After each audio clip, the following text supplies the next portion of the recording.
gotta call you back. Oh.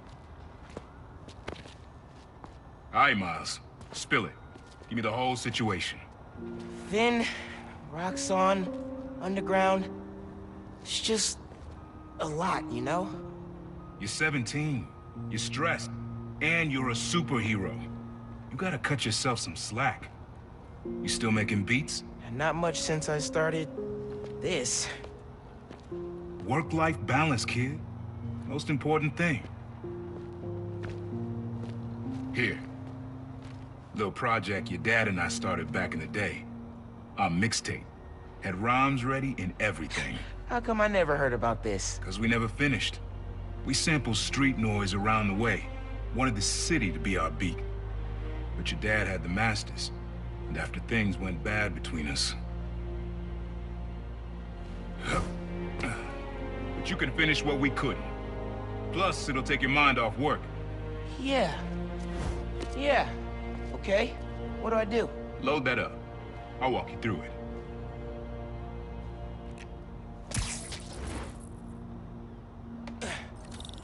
I'll set up holograms to guide you. Scan the source. Holograms, huh? You stealing my moves? This was in my playbook before you even born, young blood. Here comes probably one of my favorite side missions, or recurring side missions in the game. Namely trying to find out certain beats to make a track for Miles. Yeah, and what we have to do is scan the source and actually find where it's coming from. In this case, we're looking for something that sounds like a bell. Yes, as weird as that sounds, yeah. And we have to match it to the thing. The closer we get, the better it will be, I guess. Though if we get too close, it may be too loud. So yeah, so getting Miles in the correct position is imperative, dare I say. Also, you will see on the lower right-hand map that the source will be located within the area that is in yellow there, for example. So yeah. But if you go outside the area, then yeah, that comes up. We do not want to abandon our mission here. Oh no. So yeah. Try moving in a little closer. So it seems to be coming from that ship, which, do ships have bells? I know they have horns, but they have bells as well. No, that is a bit too far. Yeah, seriously. And yeah, a lot of this episode will be doing these sort of missions. As I say, I do like them. The other thing of note, I've actually switched Miles to the Spider-Verse suit. Yep, I do love this suit, as I say. So I'm gonna keep it for the rest of the game. Yeah, even though, as I say, this Miles does not act anything in the way near Shanique Moore's Miles, which, fine. I do like Shanique Moore as a thing. But anyway, we've matched it anyway, so that's good. So yeah, there are multiples of these around the city, so that will be interesting at least. Oh, dope. Not now. Hey, get something you like? Yeah, really unique dynamics. See? Old man still knows his stuff. And you were right about clearing my head, too. I know what to do about Phin. I gotta see her. Try to talk her out of all this. In person? Where? Trinity Church. Tomorrow night.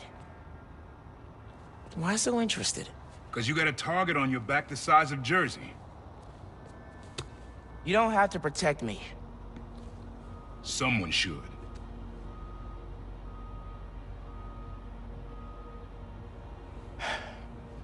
You know, you said you never finished this tape because of how things went bad between you and Dad. What actually happened between you two? It was complicated. We were too similar and too different. Finish the tape, get all the samples, and you'll hear the whole story. Promise. All right, thanks, Unc.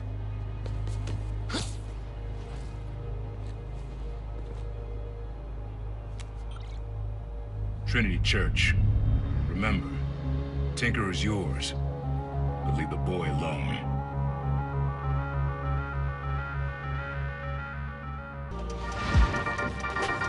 Hello, friends. This is the Danicast with our debate. That's your intro? Lame! We in the business call that burying the lead. Hype it up! Let me ask you something, Danny. Do you ever think about what you're inciting? About your journalistic integrity? More than some. Because your campaign against Roxxon is baffling to an actual journalist like myself. You should be attacking the young, unproved vigilante who keeps causing problems in Harlem. What? You twist everything Spider-Man does into something malicious while simultaneously excusing everything Roxxon does wrong. All Spider-Man needs for you to support him is to get a better PR department. The only problem Spider-Man fixes are the ones he causes. I won't praise the arsonist for putting out his fire. Meanwhile, Roxxon built a beautiful plaza in a failing neighborhood. By tearing down homes and businesses, our new Spider-Man is proving that Harlem isn't the failure Roxxon makes it out to be. And you, Mr. Jameson, for someone who claims to love New York, you sure do seem to hate New Yorkers. You are clearly emotional, young lady, so I'm invoking the mercy rule on this debate. Jared, shut it down. And whose idea was it to debate a teenager? There are no good objects to destroying a child. Get the car. I need a hot stone massage. Hello? Hello? Yeah, he's not. Well, thanks for the debate that you demanded, Mr. Jameson. To everyone else, remember to stand up every half hour while working at a computer. Bye. I kind of feel sorry for Danica, seriously.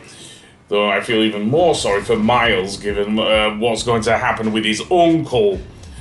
More on that later. For now, I am going to get a new suit here. Oh yes, once we get all the tech parts, we can actually get a new suit for Miles. Seriously, and it's pretty sweet, actually.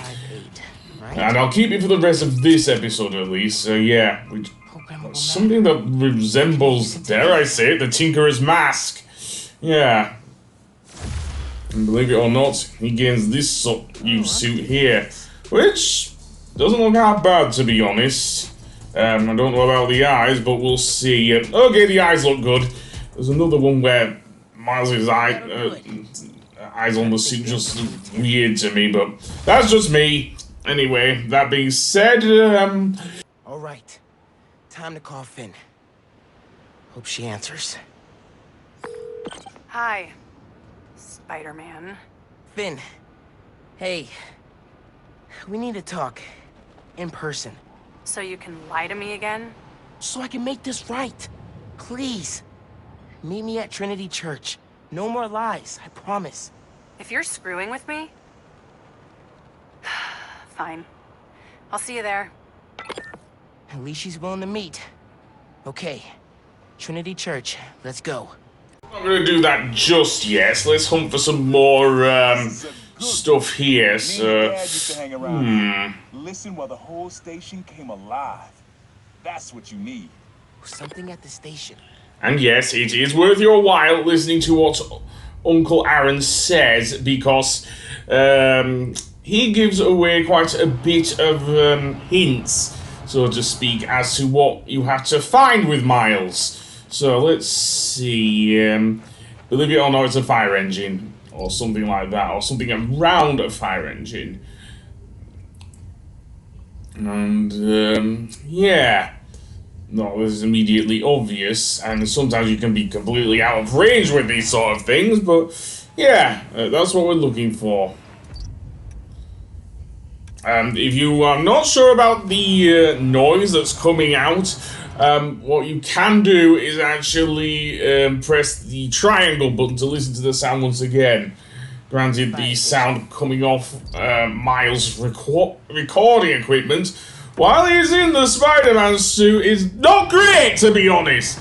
It seems rather fuzzy, in my humble opinion, but still one of my favorite things because it's taking some time out from that, so yeah. Don't know if it's a clock or anything. Was it was going tick tock, tick tock. Okay, I think that's it. Let's see. Or maybe not. No, that was wrong. It's not the clock then. But I like it for So another what trip. noise are we looking for? There's another sound effect nearby, and it's around this around near this fire engine actually. And yes, you can actually look around while you are searching for it. Something I did not do on my first run of this game, but yeah. Okay, is this it? Yep. Seems so. I think hanging around here is how your dad got the idea to be a cop. I said, man, you're not uptight enough for that job. He wanted to make things better from the inside. Pretty sure he died trying. You did make things better, Dad. And so will I. This one was all your dad's idea. You need something that's always in this park. Quiet on their own, loud in a group. Loud in a group? Probably something you'd always find here. Like birds or trees or... No, not trees. I think you were pretty close on the first one there, Miles. Seriously, sir. Yeah, you see some birds flying away, but it sounded like pigeons cooing, to be honest. So yeah, don't know if I can see it, but yeah. As I say, like I mentioned, you can still walk around while doing this, as I say. And it is worth your while doing so, but yeah, only within that area. Why I'm not walking around with this? Okay, I was for a second there. I was actually for a second there. So yeah, Something you'd always the find birds have here. come back. So yeah, better not scare off the pigeons again if we are if it is what we think it is. Yeah, seriously, because scaring off the birds for a sound that sounds like, well, pigeons cooing, as I mentioned. Yeah, not a good idea if you ask me. But let's see if the pigeons come back. Okay, there's someone skating. I don't think that's it because, yeah, that cooing noise does not sound like skating. And indeed it's not. Let's go slowly towards the pigeons then. As I say, I don't want to scare them off, and I did. Even by the slightest provocation. Now, there is one way that I have not, and I should have really done with Miles, to actually not scare the pigeons. And that is, of course, his camo powers. Yeah, I didn't even think to do that. So let's try that with the camo powers and go up close, because while it's within the thing... There we go. And yeah, that works. How did Dad record this? Was he a pigeon whisperer? This was way back, before high school. We were hanging in the park one day, and someone dropped a hot dog. You know how that goes. Place was swarming with pigeons. Dad stopped cold. He said, Aaron, man, that's music. Listen. Next day, we were crawling all over Manhattan looking for beats. Like you are now. I remember the first time they showed me how to sample. Uncle Aaron had the gear, and Dad had the ear for music.